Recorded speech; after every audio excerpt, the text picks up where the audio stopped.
नमस्कार दोस्तों, child care with Ayurveda में आपका बहुत बहुत स्वागत है। आज हम बात करेंगे बेड वेटिंग या एन्यूरेसिस के बारे में। मेरे बहुत सारे स्टूडेंट ने मुझसे रिक्वेस्ट की कि सर बेड वेटिंग के ऊपर एक वीडियो जरूर बनाएं, क्योंकि आजकल बच्चों में यह बहुत समस्या हो रही है और बहुत सारे बच्चे इस बीमारी से पीड़ित हो रहे हैं, उनको इसका समाधान नहीं मिल पाता है। तो दोस्तों, बेड वेटिंग या एन्यूरेसिस क्या है, पहले हमें इसको जानना जरूरी है। जब बच्चे रात को सोते समय बिस्तर पर पेशाब कर देते हैं तब उसे हम बेड वेटिंग या एन्यूरेसिस कहते हैं और आयुर्वेद में हम इसे शैय्या मूत्र कहते हैं। 5 साल तक इसको नॉर्मल माना जाता है, लेकिन अगर 5 साल के बाद भी बच्चा रात को सोते समय बिस्तर पर पेशाब कर रहा है तो फिर हमें इसके कारणों को जानना जरूरी है और इसका इलाज करवाना चाहिए। यदि कोई बच्चा महीने में 1 या 2 बार ऐसा करता है तो उसे हम बेड वेटिंग नहीं कहेंगे। जब बच्चा सप्ताह में 2 बार और लगातार 3 महीने तक बिस्तर गीला करता है तो उसे हम बेड वेटिंग या एन्यूरेसिस कहते हैं। इवन कई बड़े बड़े बच्चे भी ऐसे हैं जिनको यह समस्या होती है। मेरी ओपीडी में ऐसे पेशेंट्स आते हैं जो 11-11 साल के बच्चे हैं, 12 साल के बच्चे हैं, लेकिन उनको यह प्रॉब्लम है और इससे उनको बड़ी ही एम्ब्रेसिंग फील होता है। वो बच्चे कहीं रिश्तेदारी में जाते हैं, शादी में जाते हैं या किसी होटल में रुकते हैं तो उनको बहुत डर सा लगता है, उनको शर्म आती है। अगर ये घटना उनके साथ हो जाती है तो उनको बहुत बेकार लगता है।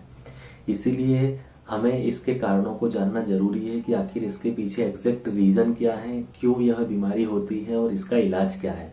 तो आइए दोस्तों, हम जानते हैं कि इस बीमारी के कारण क्या है। बच्चे को बचपन में प्रॉपर टॉयलेट ट्रेनिंग ना देना भी इसका एक कारण है। जब बच्चा 1 से 2 साल का होता है और उसको जब सूसू या पोल्टी आती है तो वह कुछ इंडिकेशन देता है, जैसे बच्चा माता का ध्यान आकर्षण करने के लिए चिल्लाता है, रोता है या बिस्तर से नीचे उतर जाता है। यदि माता समझदार है और उसके इस संकेतों को समझ लेती है और उसको बच्चे को टॉयलेट या पोटी करा देती है।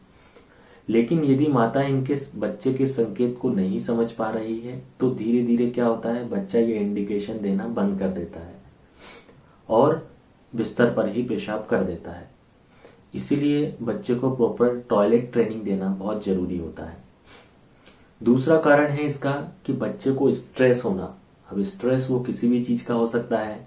बच्चे को पढ़ाई का स्ट्रेस हो या घर का माहौल ठीक नहीं है तो उसके बारे में बच्चा स्ट्रेस लेता है, या ओवर डिसिप्लिन्ड है, बहुत ज्यादा आपने उसको अनुशासित किया हुआ है, ये मत करो, वो मत करो, ऐसा करो, वैसा करो, या बच्चे के अंदर असुरक्षा की भावना है। तो इन सब कारणों से बच्चे के अंदर एक स्ट्रेस होता है और स्ट्रेस के कारण भी यह प्रॉब्लम बच्चे को हो सकती है। यदि बच्चे के पेट में कीड़े की शिकायत है तब भी बच्चे को बेड वेटिंग की समस्या हो सकती है। बच्चे को कॉन्स्टिपेशन रहता है, कब्ज की शिकायत रहती है, उसके कारण भी यह समस्या देखी गई है। यदि किसी बच्चे को बार बार यूटीआई होता है, मतलब यूरिनरी ट्रैक्ट में इंफेक्शन होता है, पेशाब वाली जगह में जलन होना, बार बार टॉयलेट आना, फीवर आना, इस तरह से यदि किसी बच्चे को बार बार यूटीआई होता है तो उन बच्चों को भी बेड वेटिंग की समस्या देखी गई है। जो बच्चे रात को गहरी नींद में सोते हैं, एकदम गाढ़ निद्रा में सोते हैं, उन बच्चों को भी यह समस्या देखी गई है। यदि पेरेंट्स अपने बच्चों को प्रॉपर वॉशरूम, टॉयलेट का नहीं बोलते हैं, उनको इसका अभ्यास नहीं कराते हैं, उन बच्चों को भी यह समस्या होती है। इसलिए अपने बच्चों को बार बार बोलते रहें कि चलो जाओ, वॉशरूम जाओ, फ्रेश होने जाओ, इस तरह से उनको बोलना बहुत जरूरी होता है। आइए दोस्तों, अब हम बात करते हैं इसके ट्रीटमेंट के बारे में कि कैसे हम इस समस्या को कम कर सकते हैं, जो कि बच्चों के लिए एक एम्ब्रेसिंग प्रॉब्लम है। तो दोस्तों, अगर हम इसके इलाज की बात करेंगे तो सबसे पहली बात हम यही करेंगे कि जब बच्चे छोटे होते हैं तो उनको प्रॉपर टॉयलेट ट्रेनिंग देना बहुत जरूरी होता है। इसलिए जब भी बच्चे 1 से 2 साल के होते हैं, 3 साल के होते हैं, तो उनको प्रॉपरली टॉयलेट ट्रेनिंग आप जरूर दीजिए, उनके इंडिकेशन को समझिए और उनको बार बार सूसू पोटी जरूर कराइए। आप उसको बोल बोल के उसकी आदत में लेके आइए ताकि बच्चा बिस्तर पर पेशाब करना बंद कर देगा। यदि बच्चे को कोई स्ट्रेस है तो उसके लिए बच्चे को मेध रसायनों का सेवन कराइए। हमारे आयुर्वेद में स्ट्रेस को दूर करने के लिए अनेक तरह के मेध रसायन बताए गए हैं जो कि बच्चे के लिए काफ़ी हेल्पफुल होते हैं। इसके अलावा बच्चे की स्ट्रेस को दूर करने के लिए बच्चे के साथ बात करिए, उसकी प्रॉब्लम को शेयर करिए, उससे आप कहिए कि आपकी जो भी प्रॉब्लम हो वो मुझे बताइए। यदि घर का माहौल ठीक नहीं है तो घर का माहौल ठीक करें। बच्चे को आपने यदि बहुत ज़्यादा ओवर डिसिप्लिन में रखा हुआ है तो उसको आप लिमिट में रखें। किसी भी तरह से बच्चे का आप स्ट्रेस को दूर करें। बच्चे का स्ट्रेस दूर करने का भी एक वीडियो मैंने पहले बनाया हुआ है, उसकी लिंक मैं आपको नीचे डिस्क्रिप्शन में दे रहा हूँ। आप चाहें तो वहां से इस वीडियो को आप देख सकते हैं। यदि बच्चे के पेट में कीड़े की शिकायत है तो आप बच्चे को पेट में कीड़े की दवाई जरूर दीजिए। ऐसे बच्चे जो बिस्तर पर पेशाब करते हैं, इन बच्चों को हर 6 महीने में एक बार पेट में कीड़ों की दवाई जरूर देना चाहिए, जिसे हम एल्बेंडाजोल कहते हैं। एल्बेंडाजोल की गोली आती है या इसका छोटा सा 10 ml का एक लिक्विड भी आता है जो आपको कहीं भी सरकारी संस्थाओं में या किसी भी मेडिकल स्टोर पर मिल जाता है।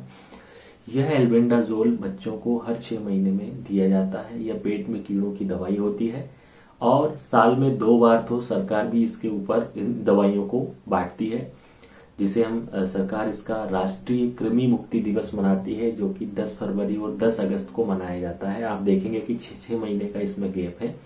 इसीलिए ऐसे बच्चे जो बिस्तर पर पेशाब करते हैं उनको कम से कम 6 महीने में एक बार हमें जरूर पेट में कीड़े की दवाई देना चाहिए, क्योंकि पेट में कीड़ों के कारण भी ये समस्या अक्सर देखी गई है।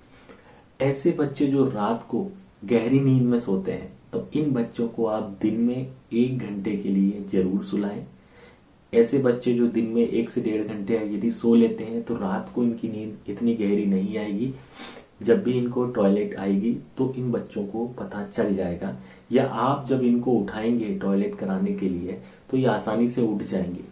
जो बच्चे गहरी नींद में होते हैं वो यदि आप उनको उठाते भी हैं बीच में रात को टॉयलेट कराने के लिए तो ये बच्चे बिल्कुल नहीं उठते। यह एक बहुत कॉमन समस्या होती है जो पेरेंट्स बताते हैं।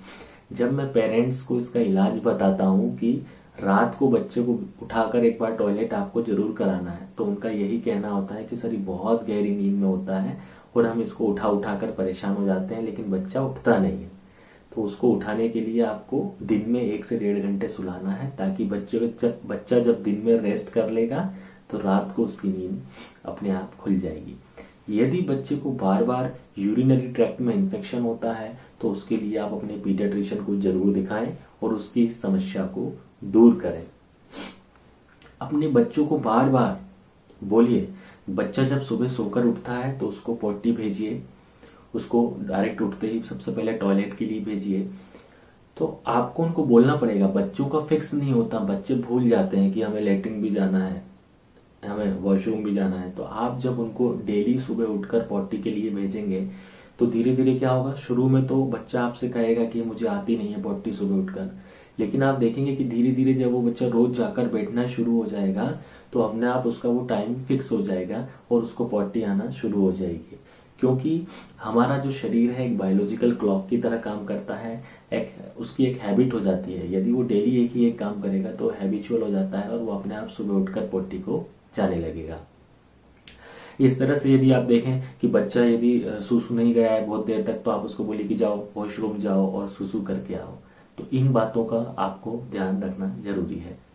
जिन बच्चों को कब्ज की शिकायत रहती है, कॉन्स्टिपेशन रहता है, जो एक दिन छोड़कर लेटरिन जाते हैं या 2 दिन छोड़कर लेटरिन जाते हैं, उन बच्चों में भी यह समस्या देखी गई है। इसलिए ऐसे बच्चों का पेट साफ होना बहुत जरूरी होता है। ऐसे बच्चों को आप फाइबर डाइट खिलाएं, हरी सब्जियां खिलाएं, फल फ्रूट खिलाएं, सलाद खिलाएं। और इसके अलावा कब्ज दूर करने के लिए मैंने एक वीडियो पहले भी बनाया है, उसकी लिंक मैं आपको डिस्क्रिप्शन में दे रहा हूं, तो वो वीडियो जरूर देखिए और बच्चों का पेट साफ रखिए। यदि बच्चे का पेट साफ रहेगा, बच्चा डेली सुबह उठकर लेटरिन जाएगा, तो ये समस्या ऑटोमेटिकली आप देखेंगे कि धीरे धीरे कम हो जाएगी। दोस्तों, इसके अलावा मैं आपको बहुत अच्छी अच्छी कुछ बातें बताऊंगा जिसके द्वारा कि हम बहुत हद तक इस समस्या को कम कर सकते हैं। इन बातों को आप जरूर ध्यान से सुनिए और सारी बातों का फॉलो करिएगा। पहली बात, शाम को 7 बजे के बाद बच्चे को कोई भी लिक्विड डाइट ना दें। बच्चे को दूध, जूस या पानी बिल्कुल ना पिलाएं।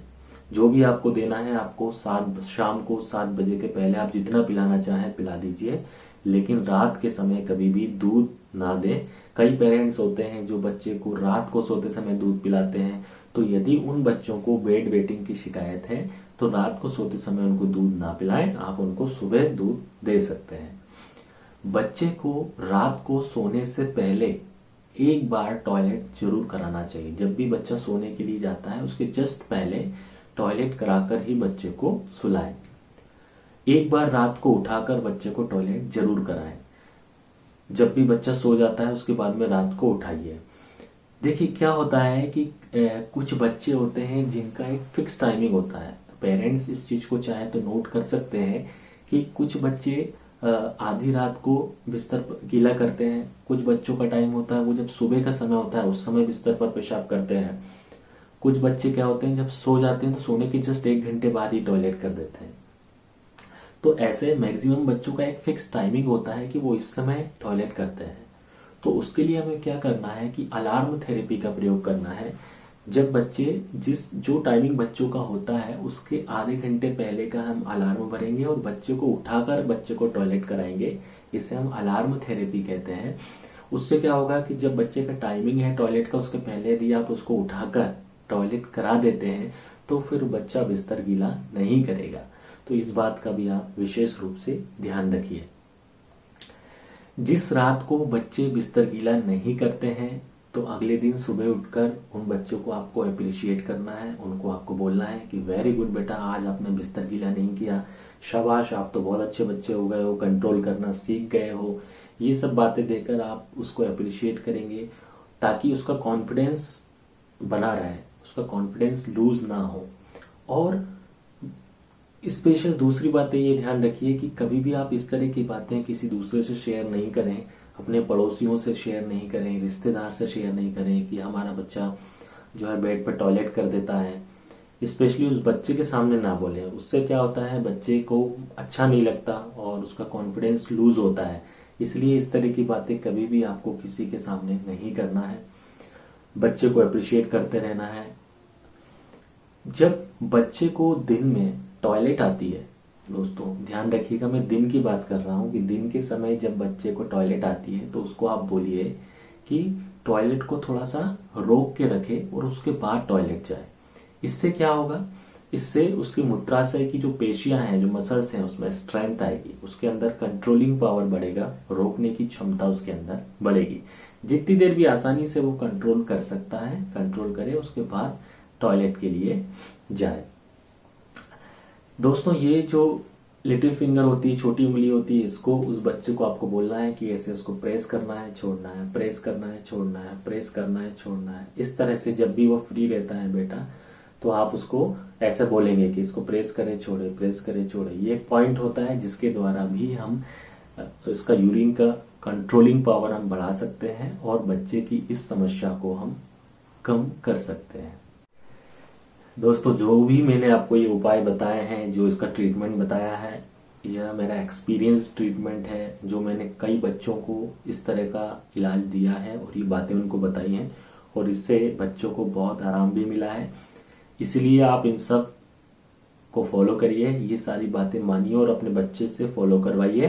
तो धीरे धीरे आप देखेंगे कि बच्चे की जो बेड वेटिंग की समस्या है वो धीरे धीरे कम होने लगेगी। जय